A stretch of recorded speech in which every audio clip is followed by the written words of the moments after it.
നമ്മുടെ ജീവിതത്തിൽ എല്ലാ ദിവസവും ഉപയോഗിക്കുന്ന ആളാണേ. ഓക്കെ, ഇനി നമ്മൾ വാട്സപ്പിൽ മെസ്സേജ് ടൈപ്പ് ചെയ്യാം. ഒന്നോ രണ്ടോ വ്യത്യാസം ടൈപ്പ് ചെയ്തു. ടൈപ്പ് ചെയ്യുമ്പോൾ എന്താണ് നമ്മൾ ഉദ്ദേശിക്കുന്ന വേർഡ്സുള്ള താഴെ സജസ്റ്റായിട്ട് കാണിച്ചു തരും. ഇത് എ തന്നെയാണ്.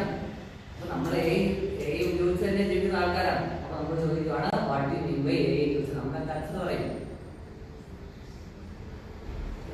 പറയട്ടെ.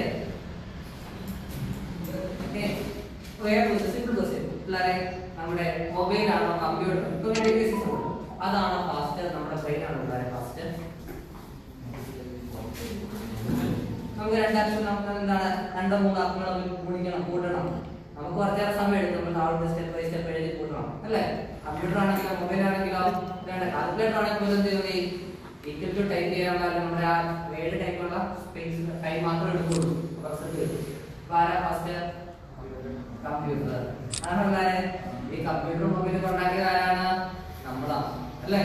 അപ്പൊ അതിന്റെ ബ്രെയിനേക്കാൾ ഫാസ്റ്റർ ബ്രെയിൻ ആരുടെയാണ്? നമ്മുടെയാണ് അല്ലേ? നമ്മൾ റോഡ് ക്രോസ് ചെയ്തു സപ്പോസ്. അപ്പൊ നമ്മൾ എന്തൊക്കെ ആലോചിക്കും പിള്ളേരെ? ആ സൈഡിലേക്ക് നോക്കും. റോഡ് വണ്ടി വരുന്നുണ്ടോ അല്ലേ? എത്ര സമയം എടുക്കും റോഡ് വണ്ടി വരുന്നുണ്ടോ നമുക്ക് തീരുമാനം എടുക്കാൻ? ഒരു സെക്കൻഡ് വേണോ? വേണ്ട. ഇങ്ങോട്ട് തിരിഞ്ഞാൽ ഈ സൈഡിൽ വണ്ടി ഉണ്ടോ നോക്കും. ഒരു സെക്കൻഡ് വേണോ? വേണ്ട. രണ്ട് സൈഡിൽ വണ്ടി ഇല്ലാതെ കാര്യം നമ്മൾ മനസ്സിലാക്കി നമ്മൾ പെട്ട തീരുമാനം എടുക്കണം. എന്താണ്? റോഡ് ക്രോസ് ചെയ്യാം, ഒരു കുഴപ്പമില്ല. ഇതൊരു പ്രോസസ്സാണ്. ഈ ഒരു ടാസ്ക് ചെയ്യാൻ നമുക്ക് എത്ര സമയം എടുത്തു? ഒരു സെക്കൻഡ് പോലും എടുത്തില്ല അല്ലേ? ഇനി സപ്പോസ് അവിടുന്ന് വണ്ടി വരുമെന്ന് വിചാരിക്കുക. അപ്പൊ നമ്മൾ എന്ത് ചെയ്യും?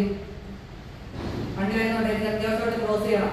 വണ്ടി വെയിലാണ് വരുന്നത് സ്പീഡാണ് വരുന്നത് നമ്മൾ ഒന്ന് കാൽക്കുലേറ്റ് ചെയ്യും. എന്നിട്ടോ വൈകിയാണ് വരുന്നത് നമ്മൾ എന്ത് ചെയ്യും? ഇത്ര ഓടേ ഉള്ളൂ, ഞാൻ ഓടിയാണ് ക്രോസ് ചെയ്യാൻ പറ്റും.